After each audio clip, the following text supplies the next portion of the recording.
This evening, GPL prepares to tackle power outages head-on with the arrival of an emergency power ship from Cuba. Stay tuned for updates as the nation works to inject 36 megawatts into the national grid, offering relief from persistent blackouts. Next, eviction notices issued to over a dozen residents of Peters Hall after failed negotiations for land acquisitions for the new Demerara Harbour Bridge construction. Join us as we delve into the implications of this decision and its impact on the ongoing project. Moving on, 4 individuals face charges related to disorderly behavior and abusive language directed at the police officers during a routine roadblock exercise at Diamond Public Road. We'll bring you the details from the Diamond Magistrates Court on this developing story. Then, the Ministry of Health launches a campaign to distribute long-lasting insecticide nets in mining areas, aiming to curb malaria cases among miners and residents. Learn more about this vital initiative and its significance in the malaria prevention efforts. Plus, in regional news, new storms forecast for Brazil's flooded Rio Grande do Sul region pose challenges to ongoing rescue efforts. Stay with us for updates on this unfolding situation and more.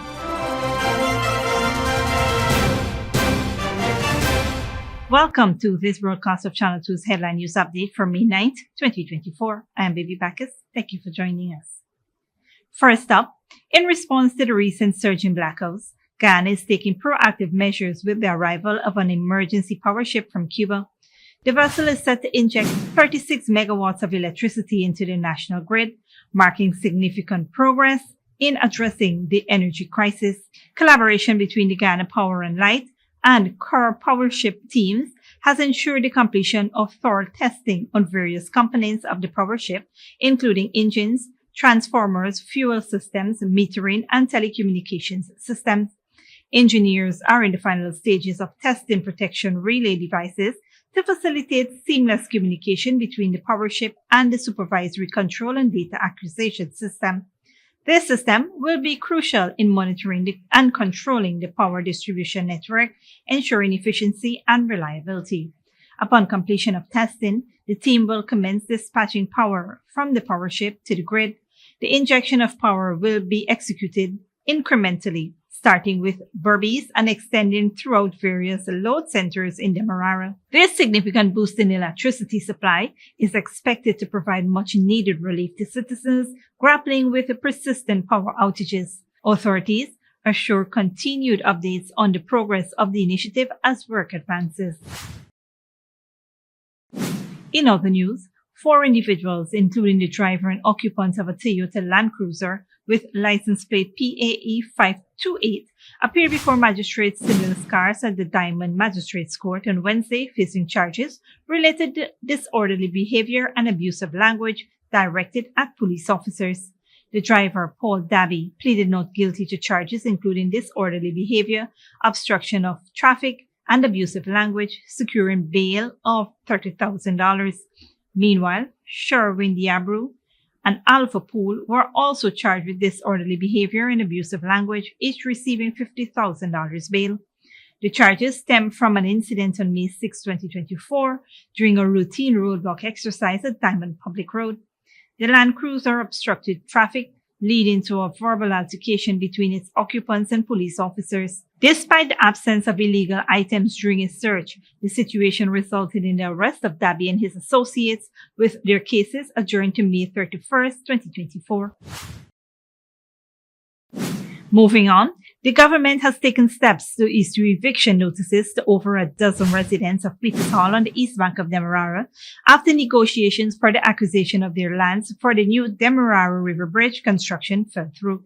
A statement released by the Public Works Ministry revealed that out of the 21 properties earmarked for the acquisition, only 6 residents accepted the compensation packages offered. The remaining 15 property owners declined the offers, expressing dissatisfaction. Look at this house over here. What is this house over here? We are these quality how much millions of dollars? 57.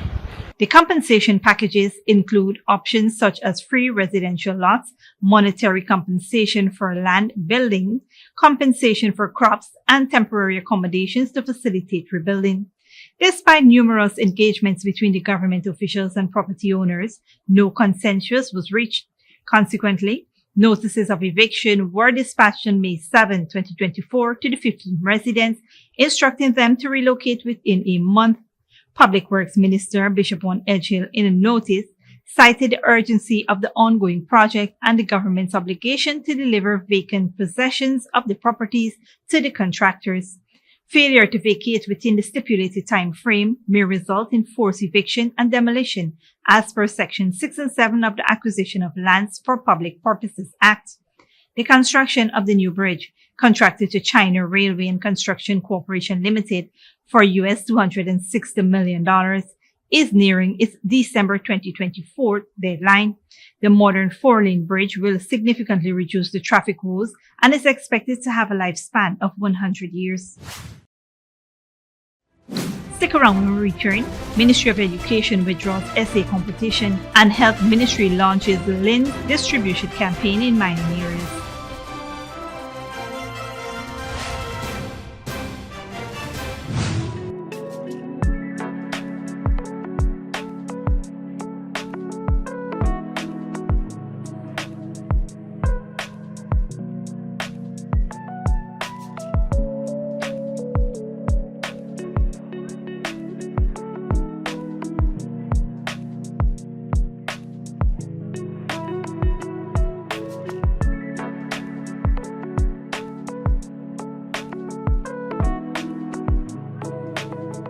This Mother's Day, celebrate in style and give mom the chance to win big.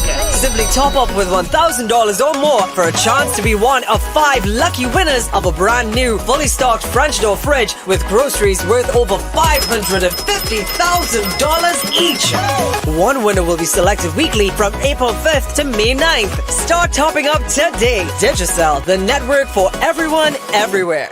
Good girl forget things. What's the problem, Granny? I want money for borrow for those surgery. I was dancing and I fall and fracture my hip. If you need some quick money, you should check Lender's Jewelry and Pawn Shop. Lender's Jewelry and Pawn Shop, Lot 238 South Road Border, Georgetown. Get jewelry made to order in just 72 hours. We also accept vehicles. Lender's, best rates, longest payback period. Boys, I get through. Plus, I could dance again. Lender's Jewelry and Pawn Shop.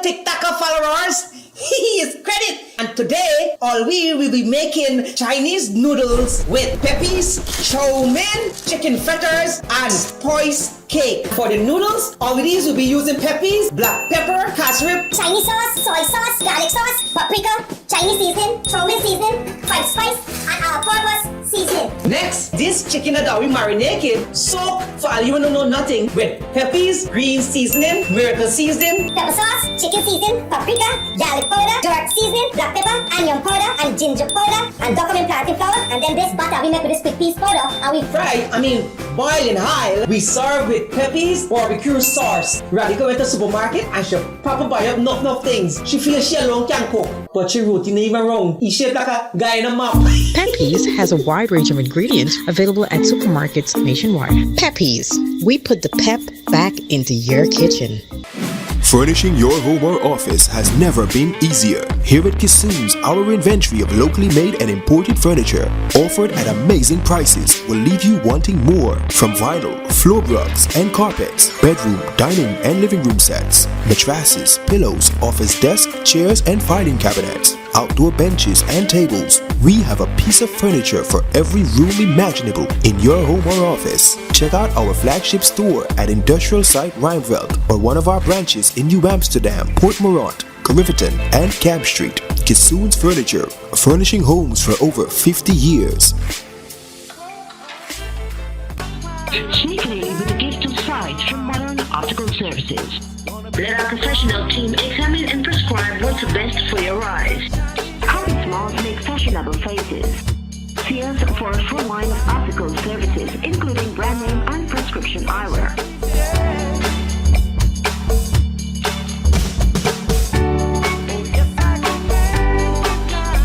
Modern Optical Services, 316 Middle Street, Georgetown. Telephone 226-1082. Welcome back.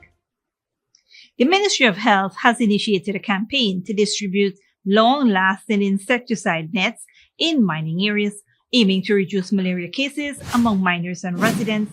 Dr. Reza Naz Robbins, Director of Vector Control Services, emphasized the importance of protecting miners' health, given their increased risk of malaria.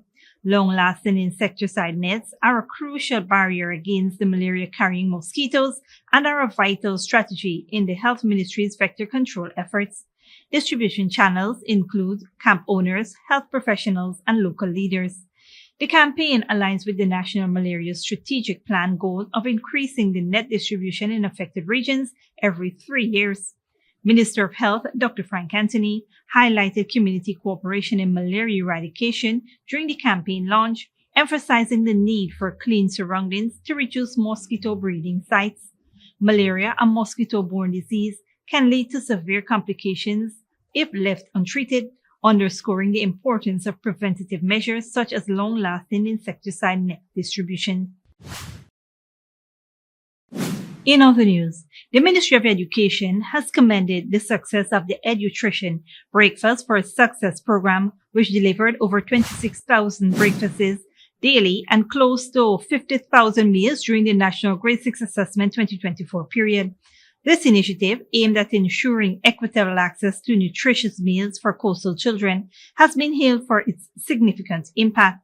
However, concerns were raised about a recent decision to launch an essay competition as part of the program. The Education Ministry said that while the competition aimed to raise awareness, gather feedback, and allow grade 6 students to showcase their literary skills, people have expressed worries about its potential effect on the children involved.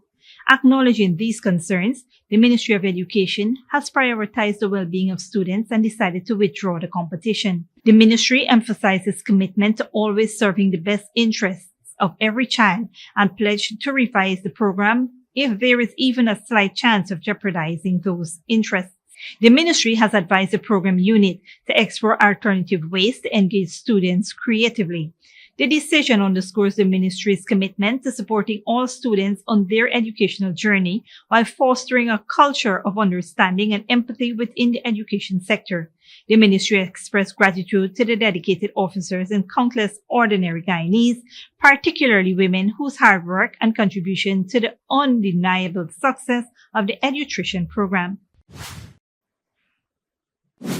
On a different note, GTT's Mobile Money Guyana is gearing up to offer its customers an electrifying chance to win big. Chandrauti Budram, MMG's marketing executive, has announced the launch of a promotion in which participants can win $50,000 weekly and even drive off in a 2023 Toyota Agya. Budram explained that customers can participate in the promo by completing just 3 transactions with MMG, either through MMG app or at any MMG agent nationwide.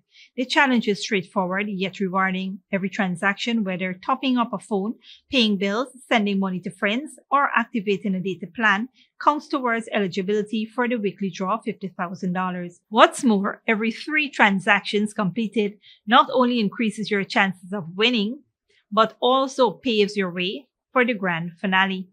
One lucky individual will drive away with the coveted grand prize. The promotion is open to all MMG customers. Don't go away after the break. U.S. weapons to Israel shipments to be stopped if Rafah is attacked, and Chad electricity crisis. Heat waves puts power supply under pressure.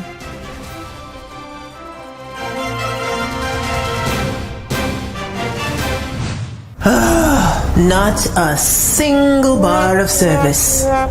Not with us. Digicel officially has the best mobile coverage in Guyana. Ookla, the company behind Speedtest, recognizes Digicel as the network with the best mobile coverage in Guyana. Be it in Aishalton or in Etteringban, we got you covered. Digicel, the award-winning network for everyone, everywhere.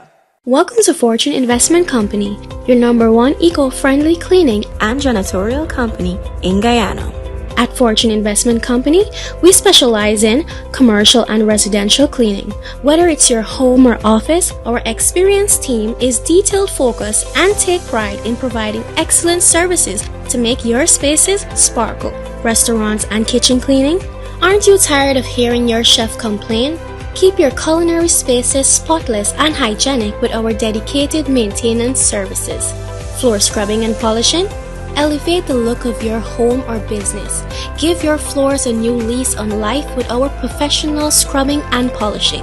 But that's not all. We also offer power washing and steam cleaning. Say goodbye to dirt and moss. Our power washing services will leave your surfaces looking brand new. Revitalize your carpets, mattresses, and chairs with our thorough steam cleaning services. When you want someone to clean your space with care and without the unhealthy chemicals, you want Fortune Investment Company.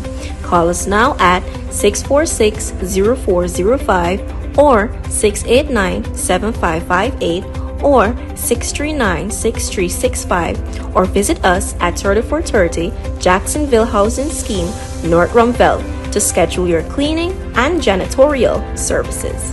Visit our business pages at Fortune Investment Company to learn more about our services and promotion. Fortune Investment Company, where cleanliness meets perfection, because a clean space is a happy space. And remember, we do the dirty works while you stay clean. Good girl forget things. What's the problem, Granny? I want money for borrow for those surgery. I was dancing and I fall and fracture my hip. If you need some quick money, you should check Lender's Jewelry and Pawn Shop. Lender's Jewelry and Pawn Shop, Lot 238 South Road Border, Georgetown. Get jewelry made to order in just 72 hours. We also accept vehicles. Lenders, best rates, longest payback period. Boys, I get through. Plus, I could dance again. Lender's Jewelry and Pawn Shop. Sneakily with a gift of sight from Modern Optical Services. Let our professional team examine and prescribe what's best for your eyes. Common smiles make fashionable faces. See us for a full line of optical services, including brand name and prescription eyewear.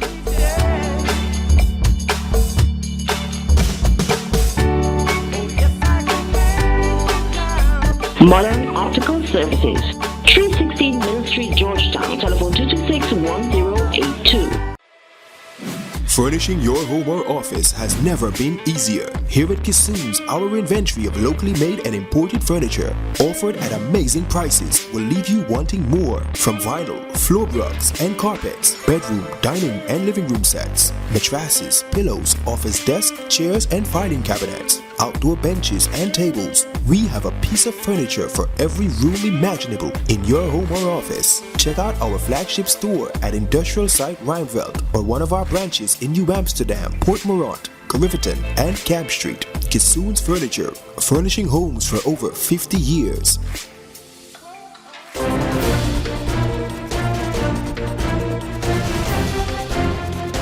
Welcome back. Now we take a look at what's happening in the region and around the world. In a dramatic turn of events, downtown Kingston was engulfed in chaos as gunfire erupted, resulting in 4 fatalities and a wounded police officer. What initially began as an armed confrontation between individuals escalated into a fierce exchange between law enforcement and gunmen. The conflict unfolded across multiple streets in the commercial hub, including Orange Street, near Tranquility Funeral Home, and the intersection of King Street and Charles Street. Responding officers from the Kingston Central Police Division encountered armed men engaged in a shootout upon arriving at the scene. After the confrontation subsided, authorities recovered 3 9mm pistols and 2 M16 rifles from the area. New storms are forecasted for Brazil's flooded Rio Grande do Sul region. Authorities says the expected rain will make rescue efforts difficult, More than 100 people have been killed by the devastating flood. Al Jazeera's Lucy Newman reports. Porto Alegre's military cavalry field has been turned into an airport for helicopters to reach victims of unprecedented rain. We accompany a team of relief workers. From the air, you can see what's left of a nearby city submerged in water from the worst floods in the history of Rio Grande do Sul, a state larger than many countries. These firemen are specialized in evacuations and first aid. The chopper lands just long enough to get one team out and another one in to continue evacuating the 50,000 people who lived here before the deluge. Back at camp, the general in charge explains that helicopters are the only way to reach many areas. Many people didn't want to leave their homes, but a few days later they're now asking for help. They have no food or water, so this means we have to fly in more than once to evacuate people. That makes our work even harder. He's in charge of what they call the war room. Here, all the armed forces, the local and federal military police, local authorities, and health services are coordinating efforts to help survivors of the catastrophe. But what is missing to try to deal with the situation are large airplanes, which we normally see in natural disasters. And that's because there are no airports nearby, and all the roads leading to this part of the country are impassable right now. The government has committed an initial $4 billion for the immediate recovery effort. But Brazil's communications minister tells Al Jazeera that's only the beginning. We have 70,000 people with nowhere to live, and we have more than 200,000 who have taken shelter with friends and family, which is unsustainable. And we don't know how long it will take for the waters to recede. In 1941, it took 32 days. Today, the metropolitan area has less ability to absorb water because of expanded urbanization. In the meantime, many are living in high-rise walkways, like this one. First, we went to the neighbor's house because we thought the water wouldn't reach there, but it did. Then we came here to the arena walkway. But with rescue missions still the priority, it could take a long time before many of the nearly 1 million Brazilians impacted by this disaster have a roof over their heads again. Lucia Newman, Al Jazeera, Porto Alegre, Brazil. Internationally, the U.S. president has sent his strongest message yet to Israel Prime Minister Benjamin Netanyahu. Joe Biden says he has stopped the supply of weapons to Israel if it launches an all-out attack on Rafah. Al Jazeera's Mohammed Jamjamoon has the latest.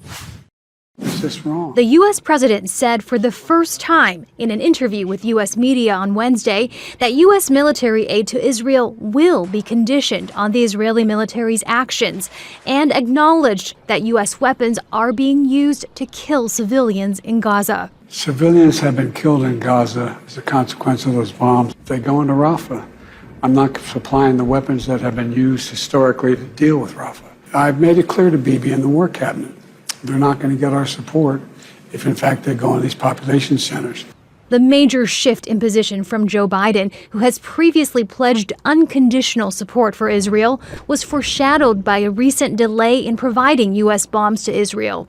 The U.S. Defense Secretary told a Senate panel the delivery was paused due to concerns about Israel's plans to invade Rafah. Israel shouldn't launch a major attack into Rafah without accounting for and protecting the civilians that are in that battle space. And again, as we have assessed the situation, we paused one shipment of high payload munitions. Biden has faced increasing pressure from protesters who have demonstrated in solidarity with Palestinians across American college campuses and in Chicago, where he made a campaign stop on Wednesday. Biden has also faced calls from progressive members of his own party to end Israel's unconditional military aid. Congressional leaders offered a muted response to the delayed arms shipment. I believe that Israel and America have an ironclad relationship, and I have faith in what the Biden administration is doing. I continue to express my concern to the administration that the delay of shipment of weapons to Israel is just another way of trying to tell an ally how to conduct the war. Biden says the U.S. will still provide Israel with defensive weapons, and the U.S. Defense Secretary says the U.S.-Israeli alliance remains ironclad. But a major ground invasion of Rafah would be seen by the U.S. as a red line, and Biden says Israel crossing it would be, quote, just wrong. Heidi Jo Castro, Al Jazeera, Washington. Finally, people in Chad routinely face power blackouts. There has been a lack of investment in the electricity network for decades, but soaring fuel prices are making it harder to keep those running. Al Jazeera's Ahmed Idris reports. This old electricity generator is what stands between a service bras and bankruptcy. As power outages persist, the metal construction worker is increasingly relying on the machine to stay in business. If you don't have diesel, you hardly can do anything. Diesel is now expensive. I have orders I cannot meet. But in the center of the city, a local bakery is finding it difficult to remain in business. The rising cost of energy to power its machines is forcing it to cut down production and lay off workers.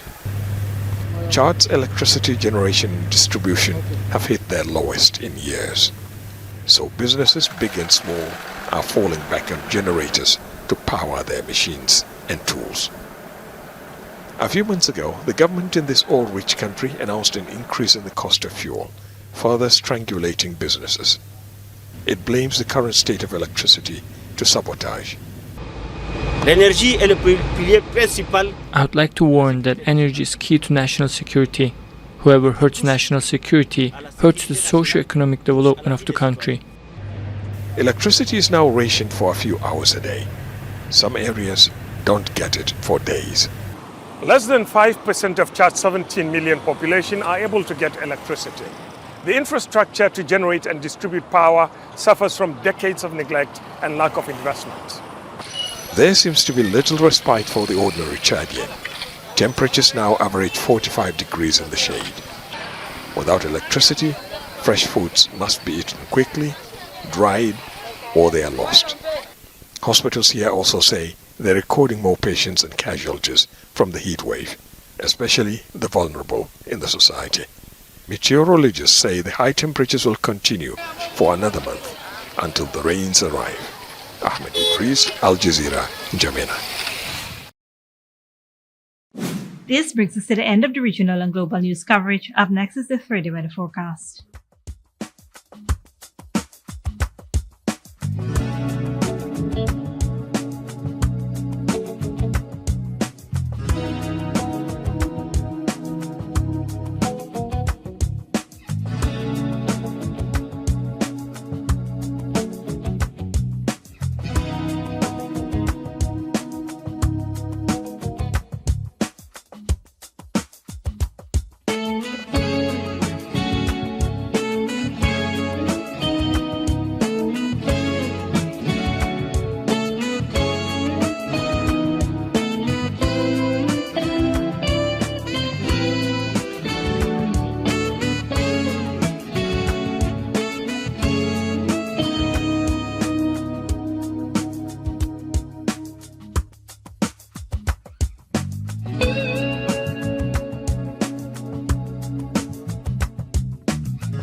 And that's it, TV2 Headline News for this Thursday evening. As we take our leave, we invite you to follow us on Facebook and YouTube.